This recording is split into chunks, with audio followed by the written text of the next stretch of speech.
Welcome to the Alain Guillot podcast, a podcast about life, leadership, and money matters.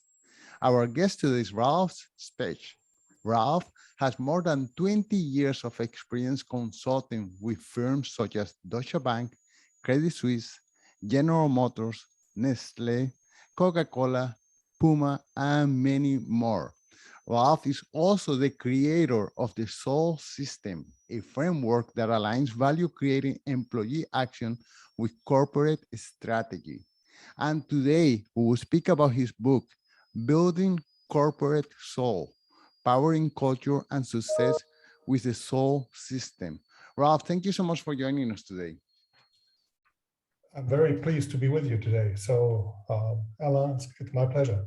So, Ralph, you have such an amazing career consulting, working with all these distinguished brands that are well known internationally. I wonder how you got started. You studied business, I assume. I don't know. And then how do you get into this consulting business? Well, I started with a publishing background, actually, back in the 1980s, so last century. It's quite a while ago.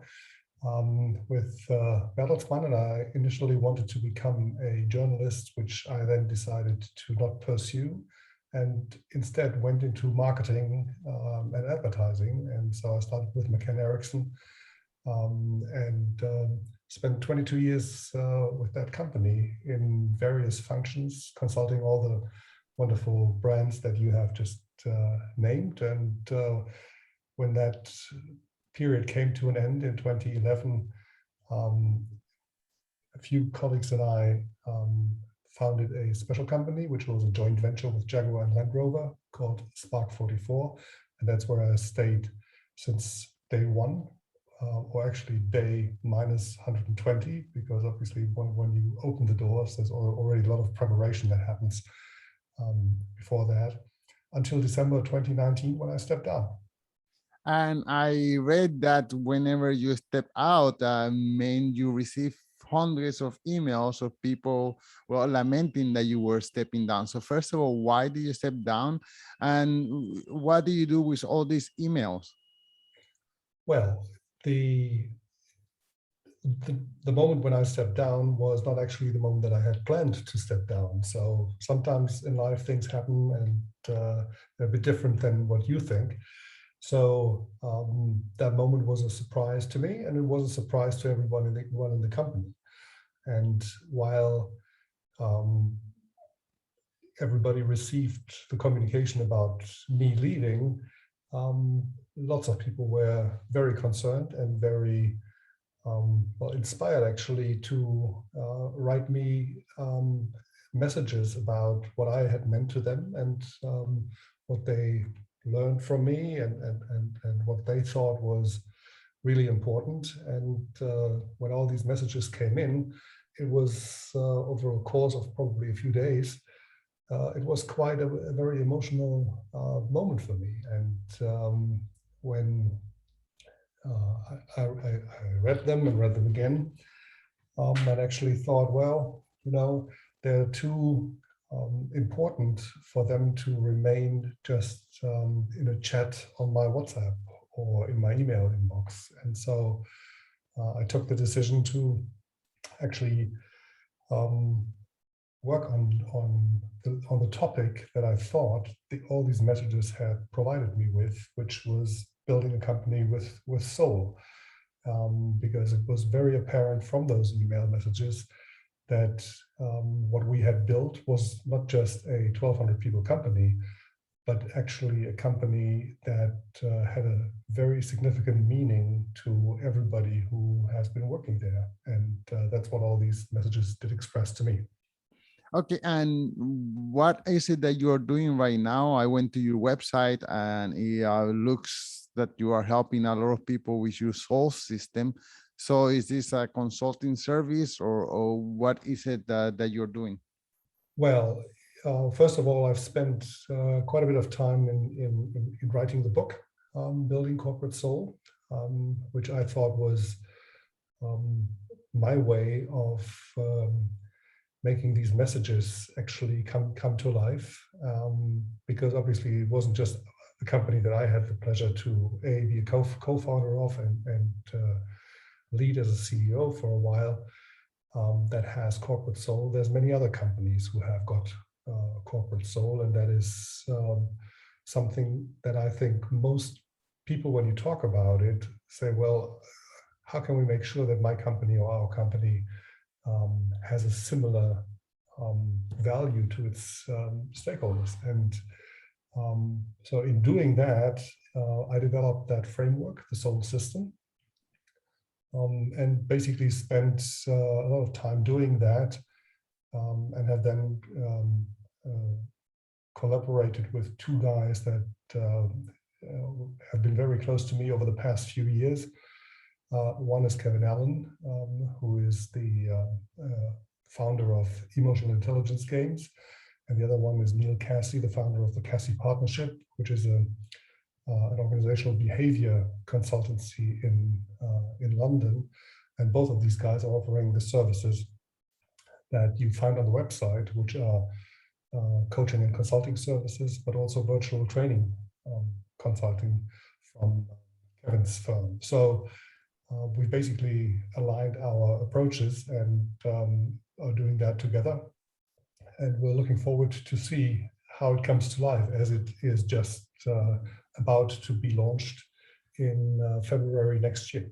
Wow, congratulations. Well, I mean, you wrote a whole book about it, but in a podcast format, can you tell us exactly what is the soul system? Yes, definitely, I can do that. So the soul system is a system that consists of 3 layers. At the core of it is purpose. Why are we here? What is this company about? Why does it exist? And obviously purpose has been a topic in the management and leadership literature for probably the very good last 10 years. And I think all of us have read the various books about it, but the one thing that I saw it always falling short was lots of companies have worked on their purpose, and there's lots of great purpose statements, and you find them in the reception halls and on great PowerPoint and stickers and whatever, what have you. But what you don't see is that purpose is actually coming to life for all the employees in the company. There's lots of studies. The book I've quoted a lot from EY, who've done a lot of research in that area, and you very often find people in the company that like 50% of all the employees who say something like, "Yeah, we know we have a purpose, but I don't know what it is." And then you've got people who say, "Well, I know our purpose, but our leadership doesn't live up to it, or it doesn't happen in real life." And hence, at the center of the soul system is what I call the shared purpose, because only if it's shared and people are aware of it and can take it into action, it actually has a chance to become real and something that people see and experience. So that's at the center of it, the shared purpose. The next layer, and I'm looking at that visually in terms of circles. So the next circle around the shared purpose is what I call the shared understanding, which is based on the shared purpose and basically comprises of 4 key elements, which is the vision of the company, the mission of the company, the values, and the spirit of the company. And these 4 areas are extremely critical because they build a foundation of what a company is all about. So what's the vision? Where do we want to go? What's the mission? How do we get there? Which values do we want to see in this company? And in terms of the spirit, what's the culture that in an ideal world we would find when we get into any of our offices and meet any of our people and have interactions? So you get the shared purpose, and then you get the shared understanding. The third layer is what I call the shared behaviors, because up to that point of shared purpose and shared understanding, it's still only words. And we all know that action speaks louder than words. And it definitely speaks clearer than words, because you see it and you see what people are doing and how they're doing it. And it, to a certain degree, all those theoretical elements become real. And these behaviors, from my point of view, are really the key element when it comes to building corporate soul, because only when companies make sure that these behaviors, these desired behaviors, are aligned with the understanding, the shared understanding, and the purpose, the shared purpose, then there's a fair chance for it to become real, actually.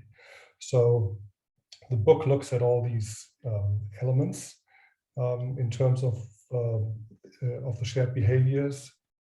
Compensation is one. So how do companies compensate people, whether this is in terms of equal pay for men and women, just compensation in terms of their industry in which they're operating in. Is this a fair compensation? Are they treating people fairly? The book talks about the other element in terms of the behaviors, in terms of recruiting. How do we recruit? Who do we recruit? What criteria do we put in place to ensure that we got a diverse and inclusive working environment? How do we develop our people? So in terms of promotions, who gets promoted?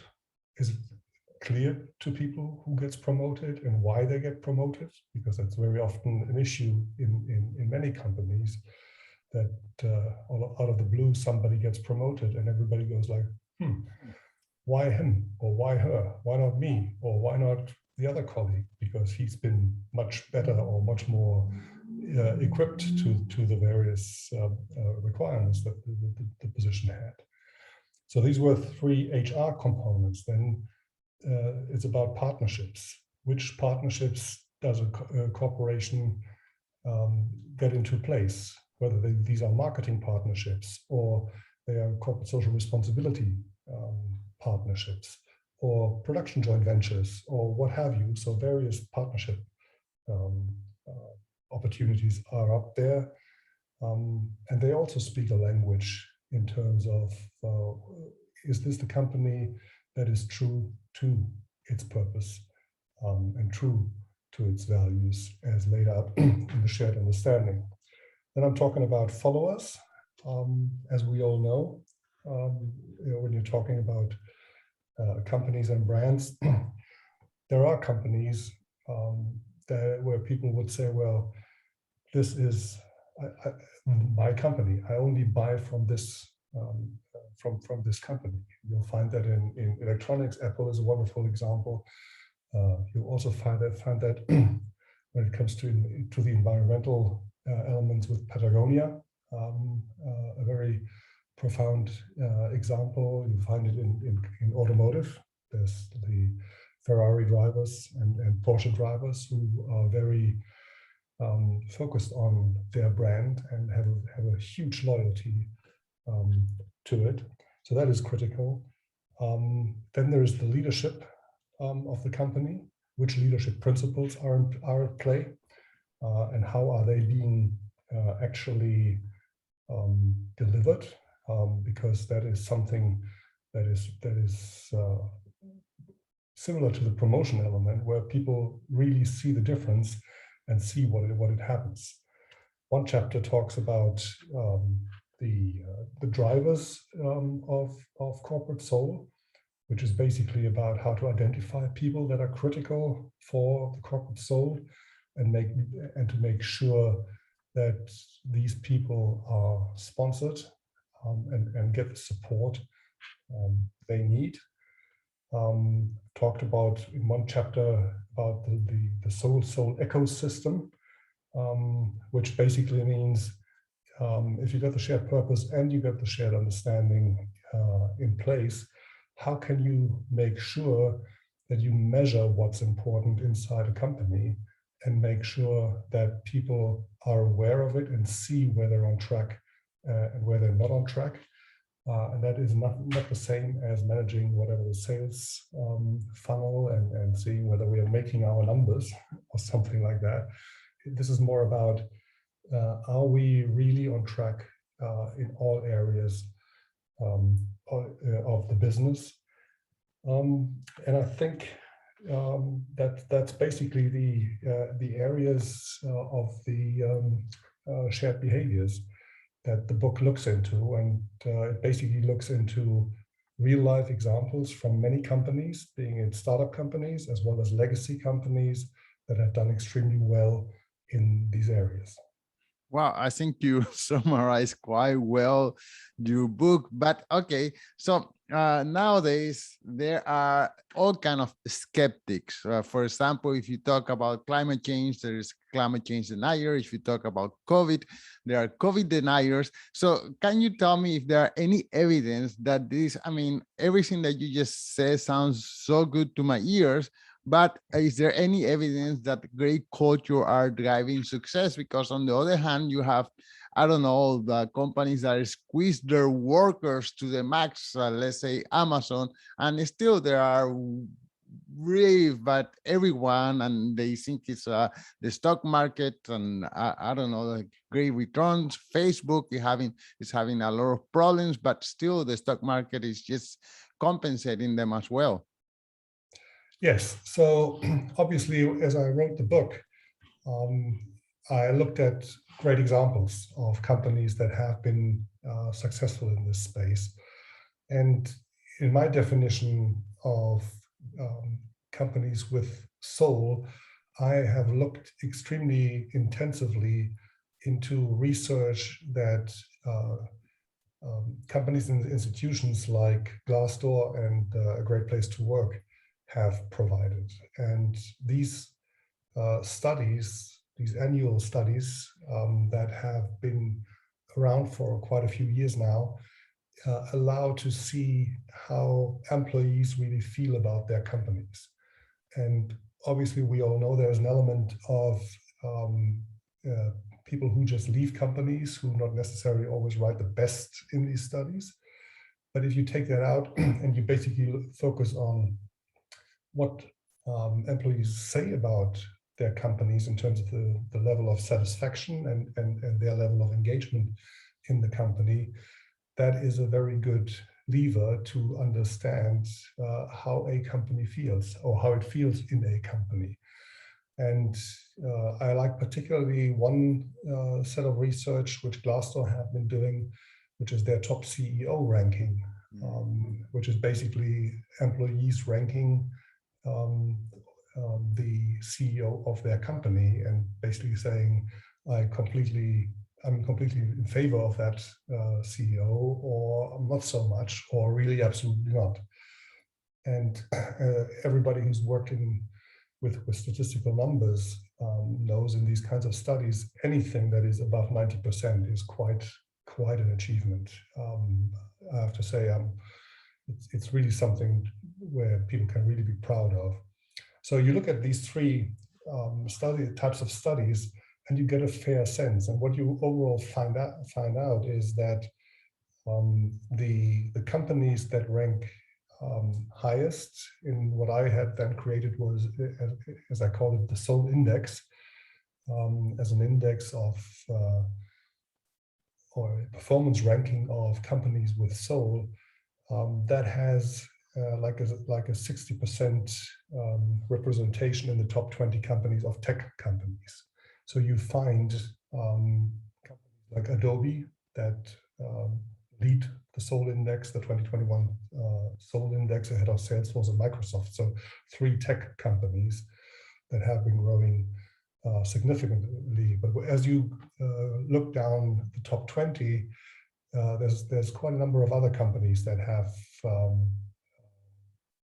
excelled in these statistics. So there's Deloitte Consulting, for instance, which is more than 100 years old, and a company that has always stayed true to its belief system. There's Hilton. Hilton Hotels is a great example in the book, because obviously we all know Hilton as also more than 100-year-old company, but also as a company that had lost its track in the early 2000s. And when Kristen Setter came back in 2007, I think, and started to plot the future course for Hilton Hotels, he's done something very amazing, I think, especially when you look into that category and imagine the workforce split of a global hotel company. He basically brought the company back to the founding belief of Conrad Hilton, which was we're great people serving great people. And the idea of we are great people had got lost along the way at Hilton. So the service wasn't that good, and the company was struggling, and the brand was struggling. And Setter brought all of that back, which I think got him now twice the #1 in Great Place to Work for Hilton Hotels. And obviously bringing the business back has got many aspects that need to be looked at. But I think the differentiating point with Hilton has been that they've put their workforce first and established a lot of programs that actually made Hilton, for Hilton employees, a great place to be employed at. So you got Hilton in there, you got Swedish retail giant IKEA in there, you got American Express, interestingly the only financial services company in the whole mix, which also is has been a surprise. I was expecting a bit more there, but it didn't happen. Southwest Airlines is the only airline in the mix. Adidas is in there. So the categories outside tech are quite variable, but tech is dominant, and because the tech industry is probably, with the companies represented here, is like roughly 40 years old. So like the Microsoft of the mid-70s, sorry.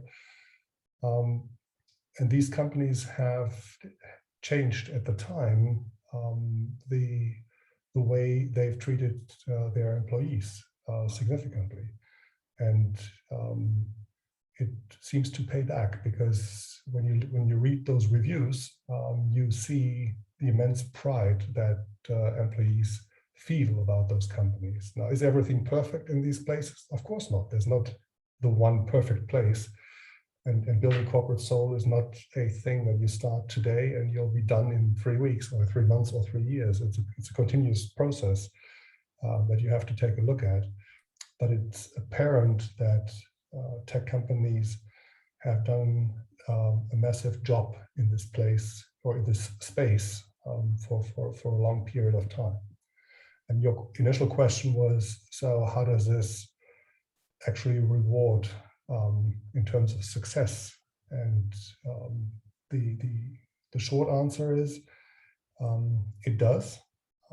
It does actually extremely well.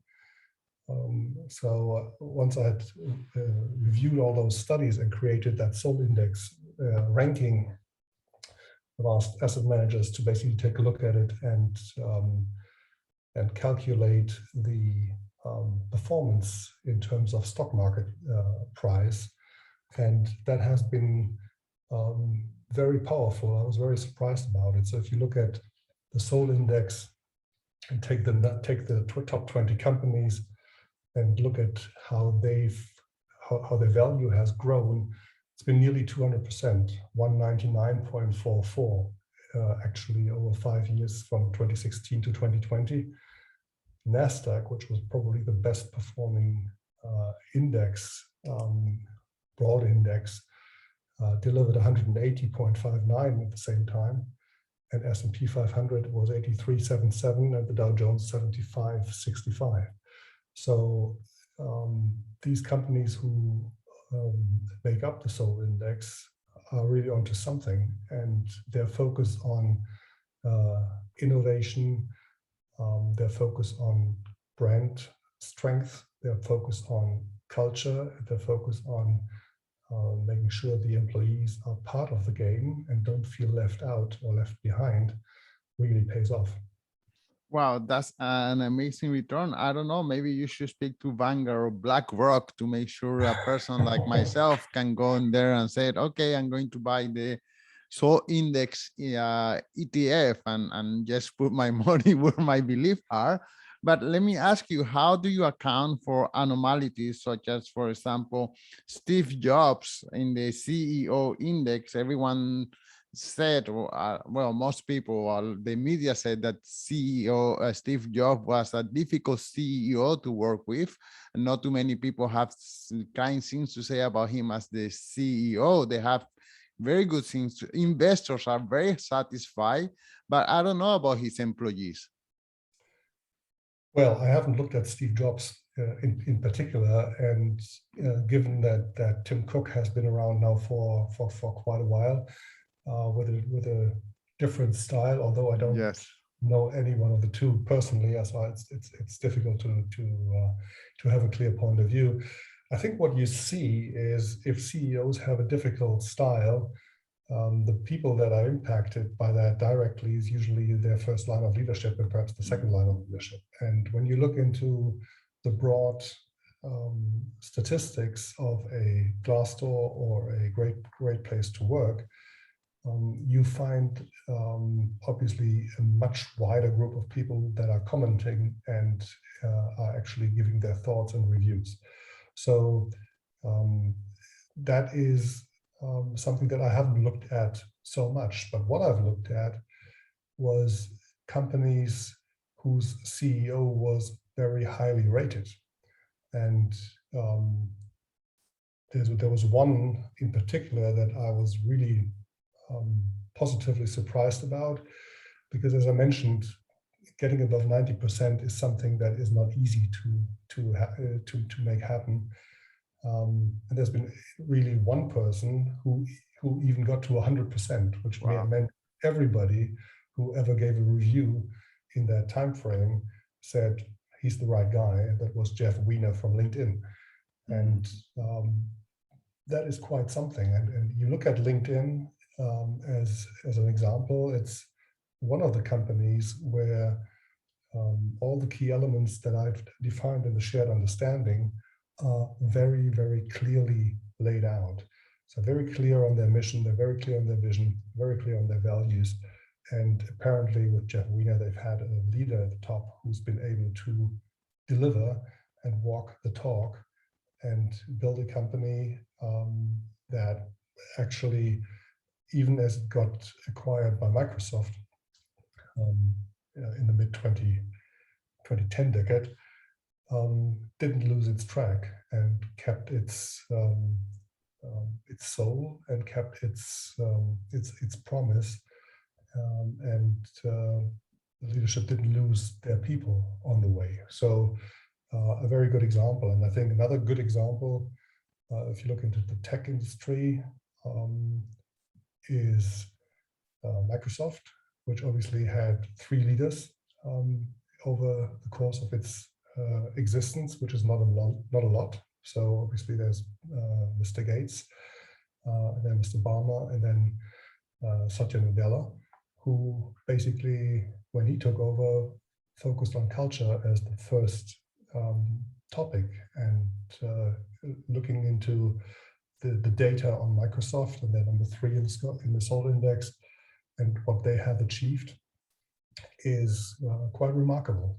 So it also says that even if things have gone a bit off piste, if you like, once you understand those, once you see those, you can take action, and it doesn't happen overnight, because obviously these data and reviews only change when something profound really changes. But if it does, people recognize it, and you can make it up again, and that's what he did. Right.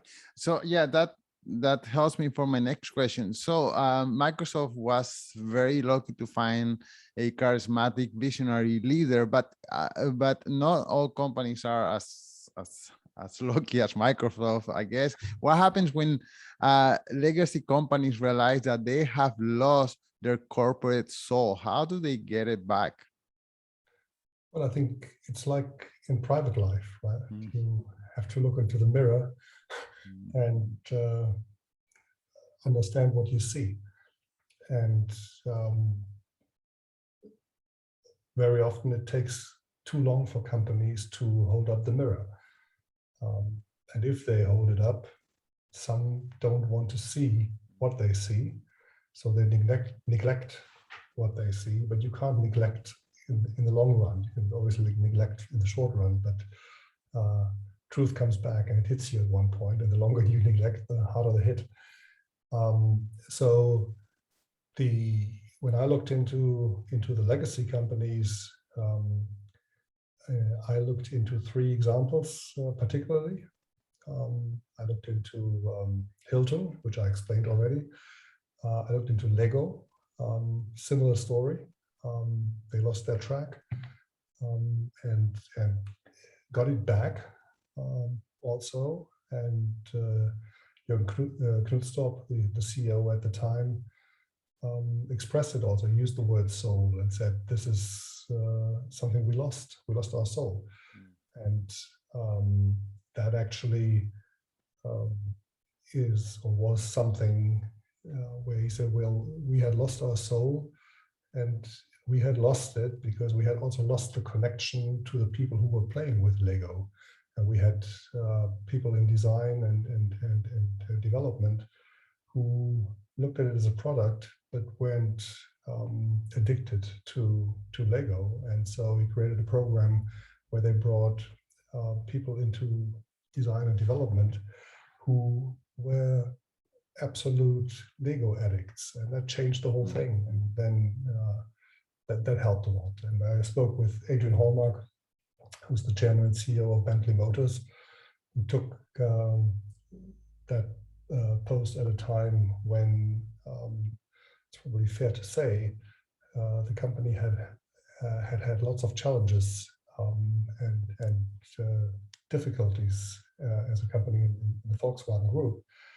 And I think he's done a remarkable job in basically bringing the company back to its roots, but also landing it firmly in the 21st century.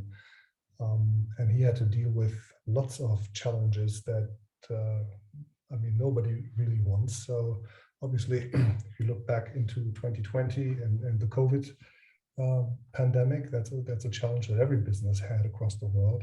He had one more challenge, which was the Brexit happening, which obviously with the uncertainties in terms of tariffs and logistics and customs and all of these things didn't make life easy.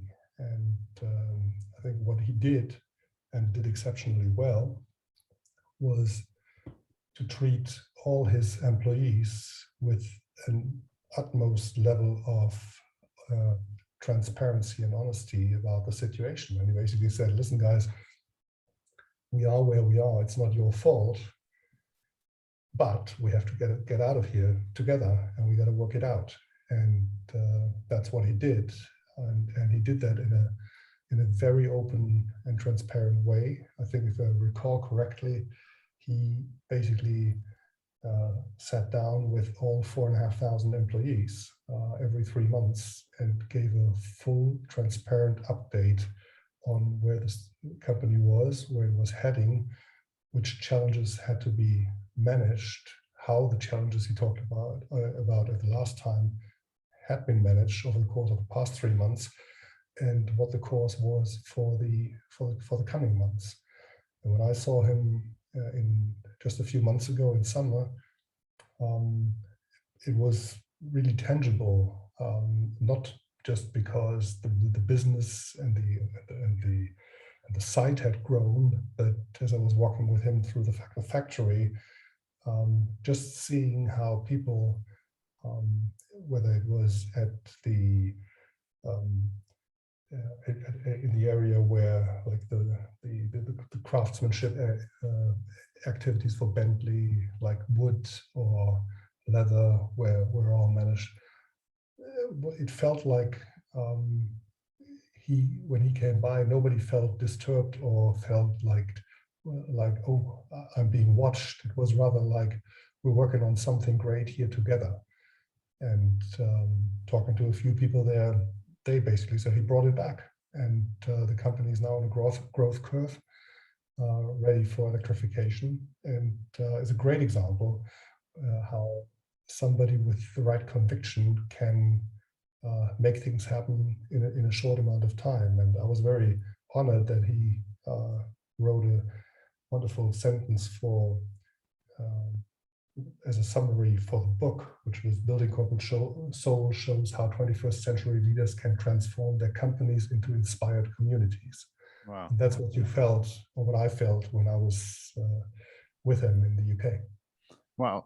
My last question, I wonder if you have any comments on the shifting balance of power, whereas before COVID, it seems to me that the corporations were in power of everything in the life of their employees, while now employees seems to be in a more powerful position. And in fact, I read this statistic from your book or your website, 79% of employees are quitting their jobs because they just can't. they are not satisfied with their current employment situation. So yeah, there's this whole balance shifting of power triggered by COVID, but it's a reality how companies are dealing with that. I mean, it's so many of them at the same time. There is not an easy transition, but all of a sudden it's a tsunami. It's probably a tsunami. I think that's a good analogy. I think